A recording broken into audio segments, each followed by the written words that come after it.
আল্লাহ যেহেতু সফল বলেছে, আপনি আলুর ভর্তা দিয়া খান, কষ্টে থাকেন, দুঃখে থাকেন, 3 বেলা 1 বেলা খান, জেলে যান, হাত কাটা যাক, পা কাটা যাক, যতই কষ্টে থাকেন, মনে রাখবেন আল্লাহ যেহেতু ইমানদারকে সফল বলেছে, যদি আপনি ইমানের উপর থাকতে পারেন আপনি অবশ্যই সফল, ঠিক না? কিন্তু ইমান ধরে রাখতে হবে, ইমান ধরে রাখতে হবে। তাইলে এখন এরপরে আল্লাহ পাক বলেছেন কাদেরকে জান্নাত দিবে। আলোচনার মূল বিষয় মনে আছে তো? কাদেরকে আল্লাহ জান্নাতুল ফেরদাউস দেবে? 1 নাম্বার, আল্লাযীনা হুম ফি সালাতিহিম খাশিউন। 1 নম্বরে যাদেরকে আল্লাহ পাক জান্নাত দেবেন, 1 নম্বরে গুণাবলী হলো তারা নামাজ পড়ে একাগ্রতার সাথে, নামাজের ভিতরে চুরি করে না। সবচাইতে বড় চোর হইল ওই ব্যক্তি যে ব্যক্তি নামাজের ভিতরে চুরি করে। নামাজ চোর কোন ব্যক্তি? যে ব্যক্তি রুকু দিতে সেজদা দেয়, সেজদা দিতে রুকু দেয়, খাড়ায় না ঠিক মতো, এরকম চোর নামাজি আছে না নাই? যে মসজিদে তারাবির নামাজ যত তাড়াতাড়ি হয় ওই মসজিদে মুসল্লির অভাব পড়ে না, ঠিক না? বাংলাদেশে তারাবির নামাজ নিয়ে আমাদের যে রাকাত নিয়ে ঠেলাঠেলি, আসলে রাকাত নিয়ে ঠেলাঠেলি করা আমাদের উচিত না। আমাদের উচিত এখন কোয়ালিটি মেনটেন করা। কোন মসজিদে কত ঘন্টায় তারাবির নামাজ হয়, কোন মসজিদে দেরি করে হয়, ওইটা আসল মসজিদ। কোন মসজিদে কয় রাকাত হয় ওইটা বিষয় না। কোন মসজিদে তারাবির নামাজ আন্তরিকতার সাথে স্লো মোশনে পড়ে, ওইখানে যে আপনি নামাজ পড়েন। সেই মসজিদে 4G 5G গতিতে সালা ইমাম সাহেব একদম আলহামদুলিল্লাহ বিল আলামিন গায়রুল মাগদুবি আলাইহিম ওয়ালাদ-দাল্লিন, মাঝখানে নাই। কথা বলছেন নি? মাঝখানে হুজুর কি কয় হুজুর নিজেও বুঝে না, আছে না নাই? এগুলা নামাজ নয়, ওয়ারাত্তিলিল কোরআনা তারতিলা। নামাজ পড়তে হবে, কোরআন তেলাওয়াত করতে হবে তারতিলের সাথে, ধীরস্থির ভাবে কোরআন তেলাওয়াত করতে হবে। কিন্তু আমাদের ইমাম সাহেবেরা এত তাড়াতাড়ি পড়ে, ইমাম সাহেবেরাও বিপদে আছে, কারণ আস্তে আস্তে পড়লে তো মুসল্লি থাকবে না, ঠিক না? কম পড়েন ভাই, কম পড়েন, তারপরও নামাজটা ভালো করে পড়েন। রাকাতের ঠেলাঠেলি করিয়েন না। রাকাত আজকে কম পার্সেন্ট প্রয়োজন, আজকে 2 রাকাত কম পড়েন, কালকে আবার কত শুরু হইব। হুজুর কইছে 18 রাকাত পড়তে, এবার আমি শেষ। ফেসবুকে গেলে বুঝেন নাই? রাকাত কম হোক বেশি হোক, আজকে সময় আছে 2 রাকাত বাড়তি পড়েন। আজকে তারাবির নামাজ 4 রাকাত বাড়তি পড়লে গুনাহ হবে নাকি? গুনাহ হবে? সাহাবায়ে কেরাম 36 রাকাত তো করছে, আপনি 20 রাকাত নিয়ে পড়ে আছেন কেন? আবার আরেকজন 8 রাকাত নিয়ে পড়ে আছেন কেন? এগুলা করবেন না। আপনি নামাজটা একাগ্রতার সাথে পড়লেন কিনা, এটাই বিষয়। তারাবি নফল নামাজ, সাহাবায়ে কেরাম নফল নামাজে 2 রাকাতে রাত কাটিয়ে দিয়েছে না? যদিও আমাদের স্বাস্থ্যগত অবস্থা, মনের অবস্থা, ইমানের অবস্থা আসলে সেরকম না, তারপরেও নিজেকে প্রশ্ন করেন তো, জীবনে কয়দিন 2 রাকাত নামাজ পড়ছেন আধা ঘন্টা লাগাইয়া? প্রশ্ন করেন আজকের মাহফিলে, শুধু কান চুপ করেন না, মাহফিলে নিজেকে প্রশ্ন করেন।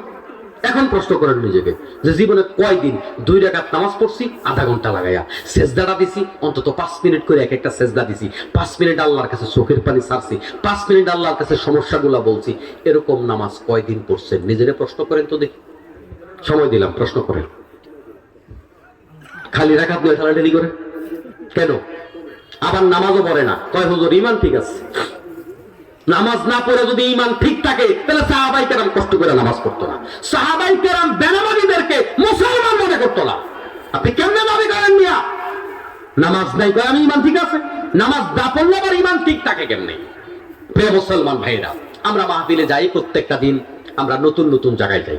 তো মাহফিলে যাওয়ার ক্ষেত্রে আমরা গুগল ম্যাপের সহযোগিতা নেই। গুগল ম্যাপ মাঝে মাঝে রাস্তা ফালাই এত খেতেও নামায়, কথা বুঝেন নাই? এখন গুগল ম্যাপ ফলো করতে করতে গিয়া সামনে দেখি যে কালভার্ট ভাঙা, আমরা আবার রাস্তা পরিবর্তন করি, এরকম হয় না? এখন আপনি কোথাও রওনা হলেন, আপনার বাচ্চা অসুস্থ, মা অসুস্থ, বাবা অসুস্থ, হসপিটালে রওনা হলেন। যাওয়ার পথে হঠাৎ করে পরিচিত একজন বিশ্বস্ত লোক বললো, ভাই এই রোডে যাবেন না, আপনি যাচ্ছেন বিপদে, রোড কিন্তু ভাঙা, কালভার্টটা সকালবেলা ভাঙছে। আপনি ওই রোডে যাবেন? কথা কি বুঝেন? যাবেন? কেন যাবেন না? আপনি তাকে বিশ্বাস করেছেন যে এই লোক মিথ্যা কথা বলতে পারে না। ইমাম সাহেব যেহেতু বলছে রাস্তা ভাঙা, তাহলে অবশ্যই রাস্তা ভাঙা। এখন রাস্তা ভাঙা হওয়ার পরে আপনি কি করলেন? আপনি রাস্তার পরিবর্তন করলেন, না এই রাস্তায় যাওয়া যাবে না। তাহলে আপনি যে ইমাম সাহেবরে বিশ্বাস করলেন, বিশ্বাস করে কি ওই রোডে আর গেছেন না? তাহলে বিশ্বাস করার কারণে কাজের ভিতরে পরিবর্তন আসছে না আসে নাই? বিশ্বাস করলে কাজের ভিতরে পরিবর্তন আসবে। আপনি যদি আল্লাহরে বিশ্বাস করেন, নামাজ না পড়লে জাহান্নাম আল্লাহ দেবে, এটা বিশ্বাস করলে নামাজ আপনি আবার ছাড়েন কেমনে? তাহলে আপনি মুখে বললেন বিশ্বাস করি, আসলে আপনি আল্লাহরে বিশ্বাস করেন নাই। বিশ্বাস করলে কাজের ভিতরে পরিবর্তন আসে। ইমাম সাহেবরে বিশ্বাস করলে যদি কাজের ভিতরে পরিবর্তন আসে, আল্লাহরে বিশ্বাস করলে কাজে তো আরো বেশি পরিবর্তন আসা দরকার, ঠিক কিনা? এজন্য নামাজ, জান্নাতুল ফেরদাউস পেতে চাইলে 1 নাম্বার নামাজি হতে হবে। নামাজ ছেড়ে জান্নাতে যাওয়া যাবে না। ওই নামাজটা অল্প অল্প যদি পড়ি, আজকে নফল পড়ার সময় পেলাম না, সুন্নত পড়ার সময় পেলাম না, কিন্তু 2 রাকাত ধরি, ওই 2 রাকাত নামাজ পড়বো, ওই 2 রাকাত আন্তরিকতার সাথে, ইখলাসের সাথে, একাগ্রতার সাথে, দোকানের হিসাব কিতাব না মিলিয়ে এরপরে পড়বেন। নামাজের ভিতরে আমরা সব হিসাব করি, ঠিক নেই? সুবহান রাব্বিয়াল আযীম, সুবহান রাব্বিয়াল আলা কয় না, সোয়াবিন তেল বালা কয়, কিচ্ছু বোঝা যায় না। কথা বুঝতে পারছেন? হাসির খোরাক নয়, এভাবেই তো পড়ে তো এভাবে। টাইম নাই, টাইম নাই। অনেক জায়গায় নামাজ পড়তে দাঁড়াইলে দেখি যে ইমাম সাহেব কি যে পড়লো, কখন পড়লো। সূরা ফাতিহা তো ইমাম সাহেবের যেমন পড়া লাগে, আমারও তো পড়া লাগতেছে। আমি সূরা ফাতিহা শেষ করার আগে, মানে অর্ধেক শেষ করার আগে হুজুরে রুকুত চলে গেছে। হুজুর কি বাকি অর্ধেক বাড়িতে পড়ে আসছে নাকি? বাকি অর্ধেক বাড়িতে না পড়লে হুজুর পড়লো কেমনি? সূরা ফাতিহা হুজুরের জন্য যেরকম 7 আয়াত, আমার জন্য তো 7 আয়াত, ঠিক কি না? কিন্তু তাড়াতাড়ি শেষ হয়ে যায়। এই জন্য আমাদের খেয়াল রাখা দরকার। আবার আমাদের সমাজে এমনও মসজিদ দেখা যায়, ধরেন এত লম্বা নামাজ পড়ে মুরব্বীদের কষ্ট হয়ে যায়। এটা আমাদের বহু আলেম বুঝে না। না, এটা সুন্নাত নয়। আপনি যখন জামাতে নামাজ আদায় করবেন, তখন ওই নামাজকে এমন লম্বা করবেন না আপনার পেছনের অসুস্থ মুরব্বীরা রুকুতে এতক্ষণ থাকতে পারে না, সিজদায় এতক্ষণ থাকতে পারে না, দাঁড়ায় এতক্ষণ থাকতে পারবে না। এত লম্বা নামাজ পড়া এটা সুন্নাত নয়। অনেক মসজিদে আবার এই ভুল করে, এটাও ঠিক নয়। আপনি পার্সোনাল নামাজে যত লম্বা পারেন, কয়েক ঘন্টা দাঁড়াতে পারেন দাঁড়ান, কিন্তু আপনি যখন জামাতে নামাজ আদায় করতেছেন, আপনি খেয়াল রাখতে হবে আমার পিছনে অসুস্থ মুরব্বীরা আছে, আমার পিছনে ডায়াবেটিসের রোগী আছে। আমি এমন লম্বা নামাজ ধরলাম, ওই মুরব্বী প্রস্রাব করে মসজিদ বাসায় দিবে। কথা বুঝতে পারছেন? এগুলো আমাদের জন্য শিক্ষা, তো আমাদের অনেকে জানে না, এই ভুলগুলো আমাদের সমাজে আছে। তাহলে 1 নাম্বার নামাজ পড়লে জান্নাতুল ফেরদাউস পাওয়া যাবে। আজকে থেকে নামাজ ছাড়বেন কি আমার একটু বলেন?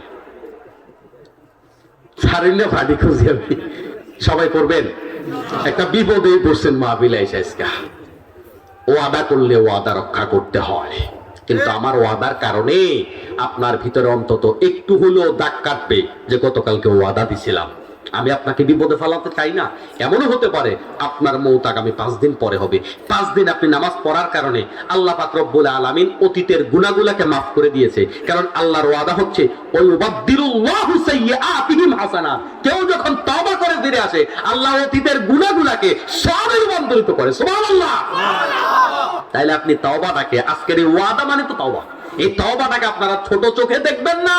এমন হতে পারে আজকের এই ওয়াদার কারণে যত হাজার ওয়াক্ত নামাজ ছেড়েছেন সবটাকে আল্লাহ পাক গুনাহগুলোকে বদলাইয়া সওয়াব বানাই দিয়েছে। সুবহানাল্লাহ। হতে পারে কিনা? পারে কিনা? নাকি হুজুর আপনি যেটা কইছেন ঠিক না, আগামী 5 দিনে এলাকা আজরাইল ঢুকবে না, আগে সিগন্যাল দিয়ে গেছে, গতকালকে মাইকিং করে গেছে যে আজরাইল ঢুকবে না। কারেন্ট না থাকলে মাইকিং করে যায় না, গ্যাস না থাকলে? এরকম কেউ মাইকিং করে গেছে নাকি আগামী 5 দিন আজরাইল আসবে না? তাহলে আপনার কাছে আজরাইল আসতে পারে কি পারে না? নাকি গ্যারান্টি পাইছেন? তবে শিশুরা মারা যাবে না, জোয়ানরা মারা যাবে না, আর ক্ষমতাসীনরা তো মোটেই মারা যাবে না। আজরাইল ডরায় আপনারা? আজরাইল কি ডরায়নি? তাহলে এরাও মারা যাওয়ার সম্ভাবনা আছে না নাই? এই জন্য বুড়াও মারা যায়, বুড়াও মারা যায়, আসার সিরিয়াল আছে, যাওয়ার কোনো সিরিয়াল নাই।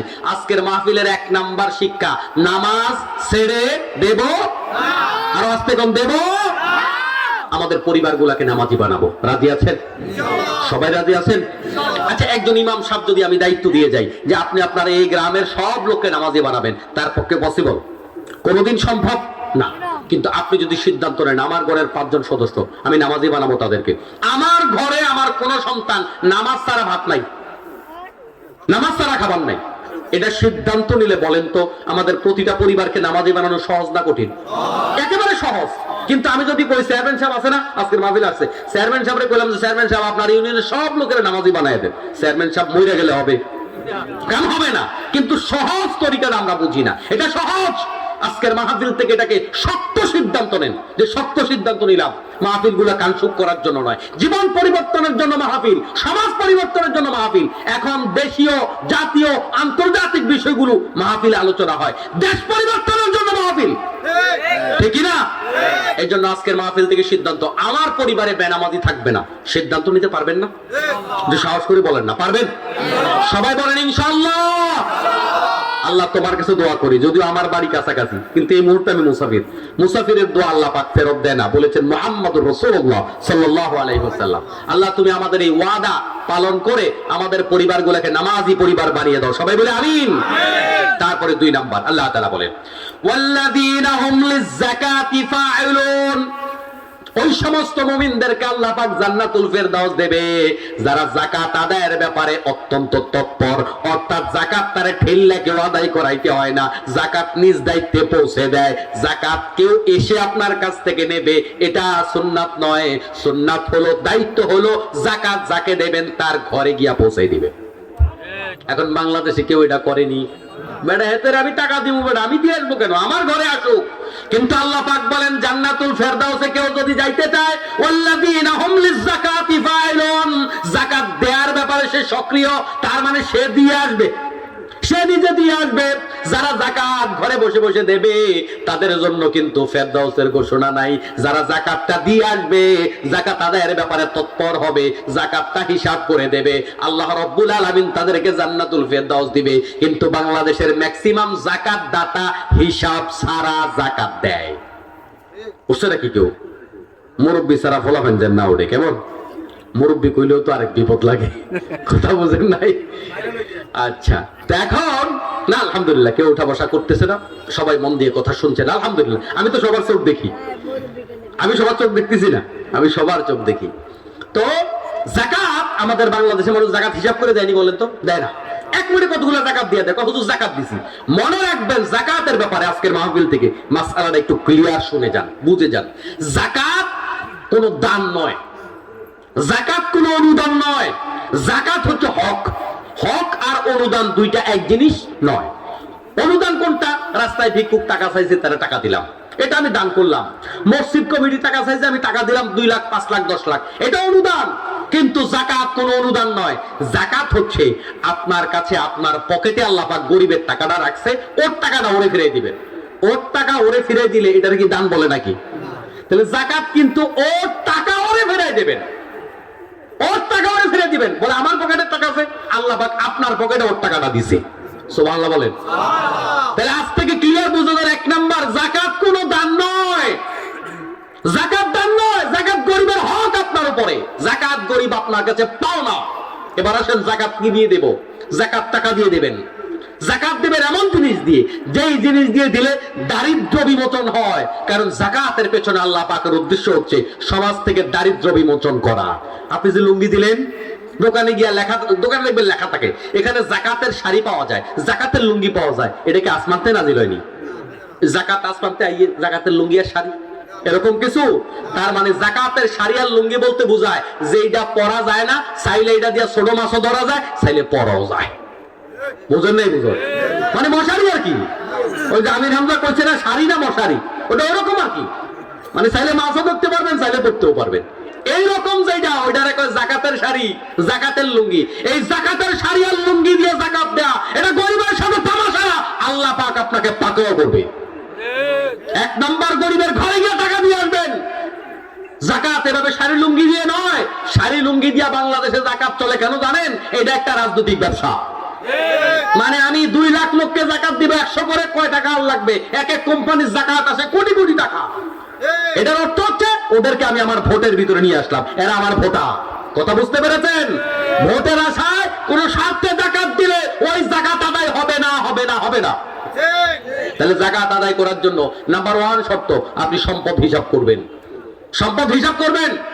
যাকাতের হিসাব পুরোটা বুঝাই দিয়ে আজকের মাহফিলে সম্ভব না, কিন্তু আপনি আপনার ইমাম সাহেব থেকে, অথবা মাফ করবেন অনেক ছোটখাটো বছরে একবার আমল, তো এটা তো আর নামাজ রোজার মতো না, বছরে একবার, যে কারণে অনেক আলেমরাও হিসাব ভুলে যায়। এটা দোষের কিছু না, ভালো আলেম থেকে যাকাতের হিসাবটা বুঝে নেবেন, বুঝে নেবেন, বুঝে তারপরে আপনি যাকাত হিসাব করে দিবেন।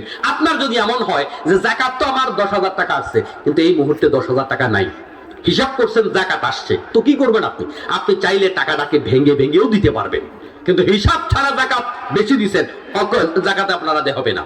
কথা বুঝতে পেরেছেন? তাহলে যাকাত হিসাব ছাড়া 20,000 দিয়ে দিছি, না, হবে না। শর্ত হচ্ছে হিসাব করতে হবে। বছরে একবার জাকাত আদায় করব। এই জাকাত দিলে সম্পদ পবিত্র হয়, জাকাত দিলে টাকা বাড়ে। সুবহানাল্লাহ বলেন। ঢাকা শহরে আমি আশুলিয়া এলাকা আমার বাসা, তো ওখানে আশপাশে অনেক ফ্যাক্টরি আছে, তো অনেক কোম্পানির মালিকেরা সম্পর্ক ভালো আছে, নাকে বছর একবার বাড়িতে অফিসে আসেন, চায়ের দাওয়াত নেন, কেন? তো আমার জাকাতটা হিসাব করে যান। তো জাকাত হিসাব করতে গিয়ে এক লোক আমাকে, এক ভদ্রলোক, আমি আজকে অনেক বছর তার জাকাত হিসাব করে দিই, তো সে বললো হুজুর প্রতি বছর আমার জাকাত ডাবল হচ্ছে, দোয়া করেন আমার জাকাত যেন আরো বাড়ে। সুবহানাল্লাহ বলেন। আচ্ছা, জাকাত যে 2 লাখের জায়গায় পরের বছর 4 লাখ হয়েছে, তারপরের বছর 8 লাখ হয়েছে, তারপরের বছর 16 লাখ হয়েছে, এই যে জাকাত বাড়লো মানে কি? টাকা বাড়ছে। টাকা না বাড়লে তার জাকাত বাড়ছে কেমনে? ব্যবসা না বললে জাকাত বাড়ছে কেমনে? তাহলে জাকাত যত বেশি হবে বুঝা গেল তার সম্পদ তত বেশি হয়েছে। সুবহানাল্লাহ। আমি তার এই মন্তব্য শুনে অবাক হয়েছি। জাকাত মানে হলো বৃদ্ধি পাওয়া, বৃদ্ধি হওয়া। জাকাতে যে সম্পদ বাড়ে আমি নিজের চোখে দেখেছি। সুবহানাল্লাহ বলেন। এজন্য প্রিয় মুসলমান ভাইরা, জাকাত দিলে সম্পদ কমে না। তাহলে যাদের জাকাত ফরজ, এই রমজান থেকে আমরা দেয়া শুরু করব। রাজি আছেন? এবার আসতে কইছে, দেখছেন না? সবাই জাকাত দেবেন তো ইনশাআল্লাহ? জাকাত ফরজ হয় নাই, আপনি দেবেন না। ফরজ হলে আপনি অবশ্যই জাকাত দেবেন। আরেকটা জাকাতের ছোট্ট মাসালা বলি। বাংলাদেশের অনেকে মনে করেন জাকাতের সম্পদ 1 বছর হওয়া লাগে। না, সব সম্পদ 1 বছর হওয়া লাগে না।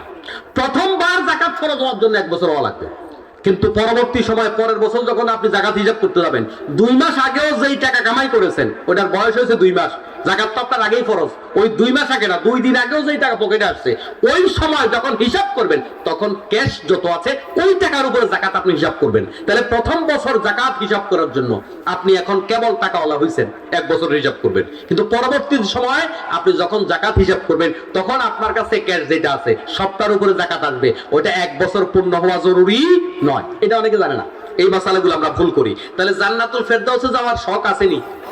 না, হুজুর টাকার কথা কইছেন, আর দরকার নাই।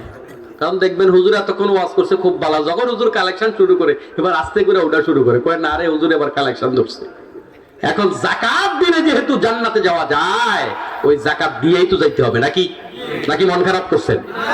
আচ্ছা, এরপরে আমার মুসলমান ভাইরা আরেকটা বিষয় খেয়াল রাখতে হবে। এই জাকাত আল্লাহ তাআলা দিয়েছেন, এই জাকাতের মাধ্যমে একটা সমৃদ্ধ দেশ গড়া সম্ভব। আমাদের দেশে গরিব গরিব গরিব আমরা বলি। আমাদের বাংলাদেশের যারা এই সরকার হয়, যেমন দুর্নীতি করে তেমন আবার সরকাররা বিভিন্ন দেশ থেকে ভিক্ষা করে টাকা আনে, আছে না নাই?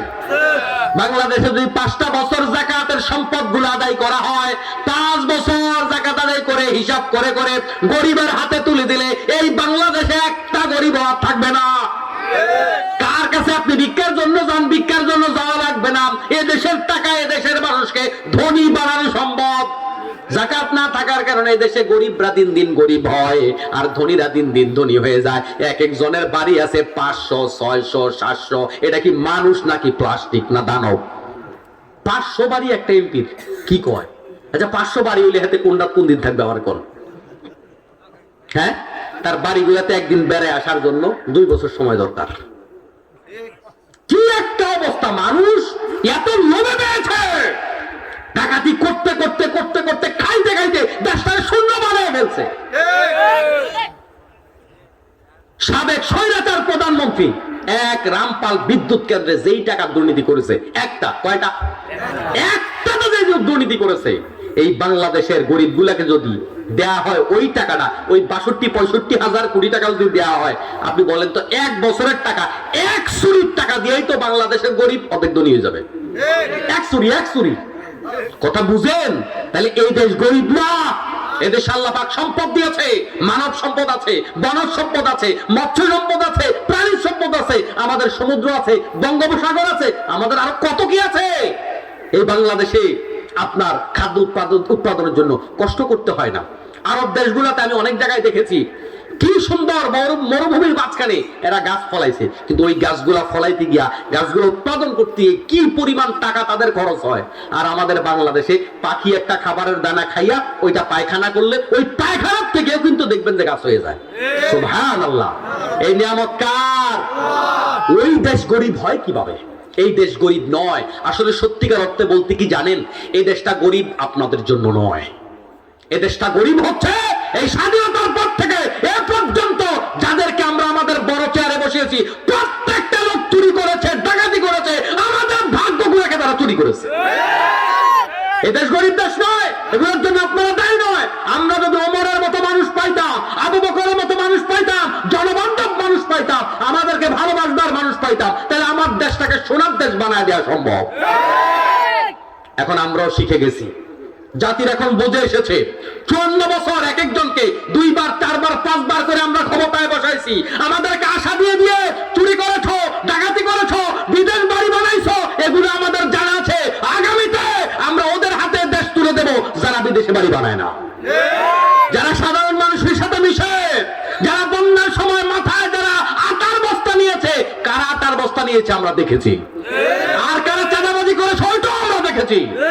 এই 24 সালে আমাদের তরুণ শিশুদের রক্তের বিনিময়ে ওই বাংলাদেশ আর কোন চাঁদাবাজের হাতে তুলে দেওয়া হবে না।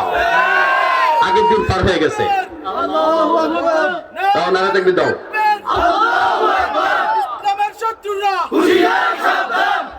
আমার মুসলমান ভাইয়েরা, নারায় তাকবীর দিলেও আবার মনে কষ্ট যায় নাকি? আগে স্বৈরাচারের মনে কষ্ট যাইত। এক আদবওয়ালা লোককে জিজ্ঞেস করা হলো যে এত আদব শিখলা কোথা থেকে? কয় বেয়াদবের থেকে শিখছি।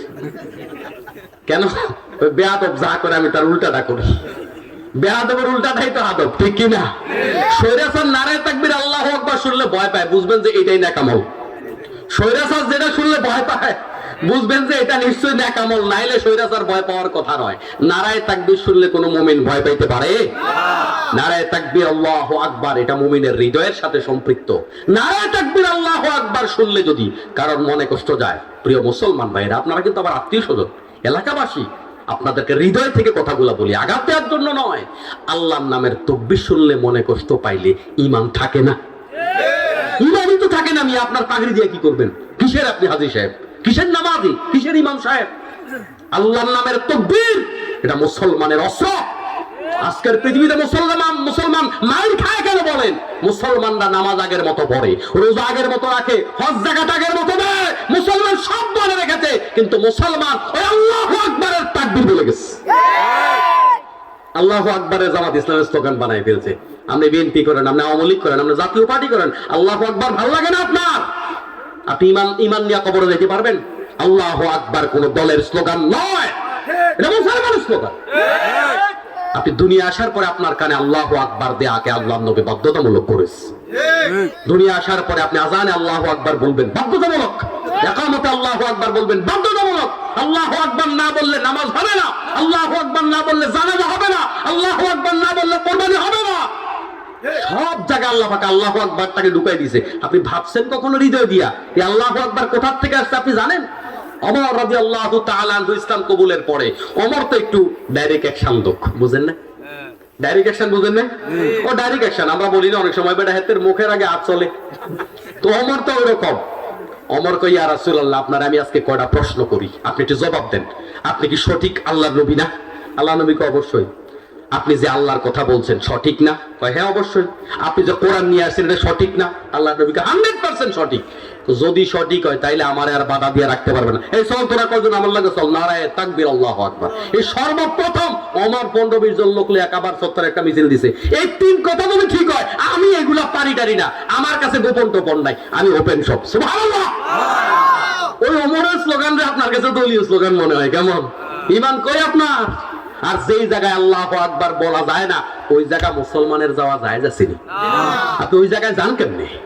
যেখানে আল্লাহু আকবার বললে পথ থাকে না, যেখানে আল্লাহু আকবারকে দলীয় স্লোগান মনে করা হয়, ওই জায়গায় মুসলমানের যাওয়া বৈধ নয়। আগে মুসলমান তুমি, আপনার কবরে কে যাবে? হাত ঠ্যাং ভেঙে পড়ে থাকেন, কোন দল আপনার দুই আনা দিয়ে মূল্যায়ন করবে না। দল আপনার মূল্যায়ন করে কেন জানেন? আপনার হ্যান্ডম আছে, এখন গায়ে শক্তি আছে, পকেটে মাল আছে। পকেটে মাল নাই, হাত পা ভেঙে পড়ে আছেন, কেউ দুই আনার খবরও নিবে না। আপনার কবরে কেউ যাবে না। কবরের প্রস্তুতি নেন। যেখানে গেলে কবর হারাবো আমি, যেখানে গেলে পরকাল হারাবো, আমি সেখানে যাব না। আমি সেখানে যাব না। আমার পরকাল আগে, আমার আল্লাহ আগে, আমার নবী আগে। যেখানে আল্লাহ এবং পরকাল ঠিক রাখা যায় না, সে জায়গায় মুসলমান যেতে পারে? রাগ করছেন নাকি? আরে তিতা ওয়াজ তো দরকার। মিঠা ওয়াজ দিয়ে কিতা করবেন? মিঠা জিনিস খেলে ডায়াবেটিস হয়, তিতা জিনিস খেলে কোনোদিন ডায়াবেটিস হয়? কোন ডাক্তার কইছেন জীবনে যে হুজুর ঠিক আছে এখন করলা খাইয়েন না? করলা বাস দিতে শুনছেন? পেট কামড়, ডায়াবেটিস, হার্টের সমস্যা, যত রোগী হোক, করলা কোনো বাস নাই। এটা সবকিছুর জন্য ভালো। তিতা ওয়াজ সবকিছুর জন্য ভালো, মিডা ওয়াজের ভিতরে ডায়াবেটিস আছে। কথা বুঝতে পারছেন? আল্লাহ আমাদের বোঝার তৌফিক দান করুন। তাহলে জান্নাতুল ফেরদাউস পাওয়ার কাজ দুইটা পাইলাম। এক নাম্বার, সবাই নামাজি হব, পরিবার নামাজি। দুই নাম্বার, যাকাত দিব গুনে গুনে, হিসাব করে করে যাকাত দিব, বিনা স্বার্থে যাকাত দিব, ঘরে গিয়ে পৌঁছে দেব। এবার আমার গ্রামের যাকাত আমি দিব। আমার গ্রামের যাকাত কয়জন গরিব আছে? 3 জন। 3 জনকে আপনি কিচ্ছু পারেন না, ধরেন বিধবা মহিলা, সে হাতের কাজ জানে, আপনি একটা সেলাই মেশিন কিনে দেন, তার কিন্তু দেখা গেছে একটা কর্মসংস্থান হয়ে গেছে। একজন লোক গরিব, তাতে একটা গাভী কিনে দেন, এটা দিয়ে তার পরিবারটা একটা সাপোর্ট হয়ে গেল। বাকিটা সে কৃষি কাজ করে, বাকি আয়টা সে করতে পারবে। কথা বুঝতে পারছেন কিনা? তাহলে এমন ভাবে যাকাতটা দিবেন যেন তার একটা কর্মসংস্থান হয়ে যায়, তাহলে আমাদের পরিবার সমাজ থেকে দারিদ্র্য বিমোচন হবে। এবার আসেন জান্নাতে যাওয়ার পরের আমল। ওয়াল্লাযীনা হুম লিফুরুজিহিম হাফিজুন। জান্নাতে যাওয়ার পরের আমল হলো লজ্জাস্থানের হেফাজত করতে হবে। বিশ্বনবী বলেন, 2টা জিনিসের গ্যারান্টি যদি কেউ আমাকে দিতে পারো, আমি মুহাম্মাদুর রাসূলুল্লাহ তোমাদেরকে জান্নাতের গ্যারান্টি দিয়ে দিলাম। একটা হলো লজ্জাস্থানের হেফাজত, আরেকটা হলো তোমাদের জবানের হেফাজত। আজকে আমরা আমাদের জবানের হেফাজত করতে পারি না, ঠিক কিনা? সাতাবাজি একটা ফ্যাশন হয়ে গেছে আমাদের সমাজে। আমি ইদানিং কালে একটা জিনিস খেয়াল করেছি, বিদেশ বসে বসে কিছু প্রবাসীরা রিল ভিডিও বানায়। আমাদের ফেসবুকে এগুলো আসে না? আসে। একটা হঠাৎ ভিডিও তারা কাট করে ইউটিউব থেকে ডাউনলোড করে, এটার ভিতরে মন চাই মতো একটা ব্যাখ্যা দিয়ে দেয়, যে চায়নারা কি করে দেখেন, ওটা কি করে দেখেন, একটা ভিডিও একটা ব্যাখ্যা দিয়ে দেয়। অথচ মিথ্যা, সে মনে করে ডলার কামাই করতেছে, এটা কোনো ব্যাপার না। আপনি যেই পারপাসেই মিথ্যা কথা বলেন, কবিরা গুনাহ, কবিরা গুনাহ, কবিরা গুনাহ। এই ইউটিউব ফেসবুকে ভিডিও মেক করতে গিয়ে অনেক তরুণ তরুণীরা এটা গুনার কাজ মনে করে না, কয় না আমি তো অশ্লীল ভিডিও বানাই না, ভালো বানাইছি। কিন্তু ভালো বানাই থেকে যে মিথ্যা কথা বলছে, মিথ্যাটা কবিরা গুনাহ। বাচ্চাদের সাথে আমরা মিথ্যা কথা বলি কিনা? বলি না? বাচ্চা বলছে, বাবা আজকে বাজার থেকে আসার সময় একটা হাতি নিয়ে আসবা। আপনি বলেন ঠিক আছে নিয়ে আসবো। হাতি নেবেন না আজকে যাওয়ার সময়? নেবেন না তো। এই যে আপনি বলছেন, এই বাচ্চার সাথে যেটা বলেছেন এটাও আপনার আমল নামায় কবিরা গুনাহ হয়ে গেছে। তাহলে বাচ্চার সাথে কথা বলবেন, বাচ্চারা অনেক কিছু চাইবে। আমি একটা উদাহরণ দিলাম, যেই কোনো ভাবে বাচ্চাদের সাথে মিথ্যা কথাগুলো আমরা বলি কিনা? কথা একটু ঘুরে বলবেন প্রয়োজনে, কথা একটু কৌশলে বলবেন প্রয়োজনে, কিন্তু বাচ্চাদের সাথেও মিথ্যা কথা বলা যাবে না। তাহলে বাকিদের সাথে বলা যাবে নাকি? বলা যাবে না।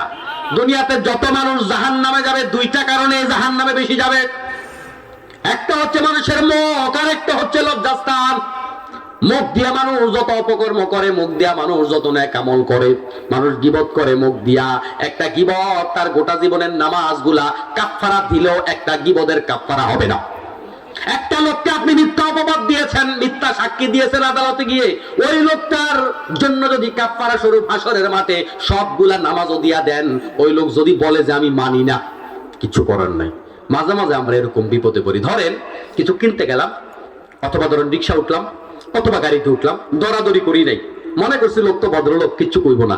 জায়গায় গিয়া কয় না 10 টাকার ভাড়া থেকে 50 টাকা আছে না নাই? দরাদরি না করলে এরকম বিপদে ভালো লাগে না? মাঝে মাঝে পড়া লাগে। এখন কয় ওয়াক্ত নামাজের কাফারা কি বলে, যে কয়টা গীবতের কাফারা কয় ওয়াক্ত, এরকম কোনো হাদিস তো নাই। এখন হাসরের মাঠে আপনি যে তারে কষ্ট দিয়েছেন, সে যদি বলে যে আমার এই গীবতের কাফারা তোমার গোটা জীবনের নামাজ সব দিয়ে আমারে দাও, 2টা গীবতের কাফারা সারা জীবনের নামাজ দিয়ে কবুল হবে না, মানে কাফারা হবে না। আপনার একটা হজ 8 লাখ টাকা দিয়ে করছেন, একজনের নামে মিথ্যা মামলা দিচ্ছেন, মিথ্যা মামলা। মামলা মিথ্যা বাংলাদেশে আসেনি? সত্য মামলা কয়টা আছে? মামলাই মিথ্যাই যে কয়, মানে 2% 5% পাইবে তা, সব মিথ্যা, মিথ্যা এবং মিথ্যা। বাংলাদেশে 2-4 লাখ রাজনৈতিক মামলা আছে, সবগুলা কি? আমার নামেও মামলা হয়েছে গত 16 বছর। মামলা কি জানেননি? আপনারা তো আমার প্রতিবেশী না। মামলা হলো রড সিমেন্ট চুরির মামলা। এখন আমারে তো আপনারা ছাত্র জীবন থেকে চিনেন। আচ্ছা, এই এলাকায় আমি লম্বা পাঞ্জাবি ছাড়া আইতে আপনারা দেখছেন কেউ? বহু লোক আমার চিনেন। তাহলে এই লম্বা পাঞ্জাবি গায়ে দিয়া রড সিমেন্ট দিয়ে কোথায় নিয়ে রাখলাম, এটাই আমি বুঝি না। কথা বুঝেন? মামলা যা আছে সব মিথ্যা মামলা। একটা মিথ্যা মামলা 100 বার হজ করলেও সেইটা দিয়া একটা মিথ্যা মামলার কাফারা হবে না। এই জুলুমের জবাব হাসরের মাঠে দেয়া লাগবে কিনা? ফামান ইয়ামাল মিসকালা যাররাতিন খায়রান ইয়ারা ওয়া মান ইয়ামাল মিসকালা যাররাতিন শাররান ইয়ারা। অনুপরিমাণ অন্যায় করেছেন, অনুপরিমাণ নেক আমল করেছেন, সবটার যা যা আল্লাহ রাব্বুল আলামিন আপনারে বুঝায়া দেবে। এই জন্য আমরা অল্প যদি নেক আমল করি সেটার পুরস্কার আল্লাহ দেবে, অল্প যদি বদ আমল করি আল্লাহ সেটাও ছাড়বে না, কারণ তিনি আহকামুল হাকিমিন, তিনি কারোর উপর জুলুম করতে পারে না। সুবহানাল্লাহ। তাহলে জবানটাকে আমরা নিয়ন্ত্রিত ব্যবহার করব। মানুষ জবান দিয়েই যত গুনার কাজ করে, অপ্রয়োজনীয় কথা বলবো না, অপ্রয়োজনীয় কথা বলবো না, তাহলে আমাদের গুনাহ কম হবে। তারপর আল্লাহ তাআলা বলেন ইল্লা আলা আজওয়াজিহিম আও মা মালাকাত আইমানুহুম ফাইন্নাহুম গায়রু মালুমিন।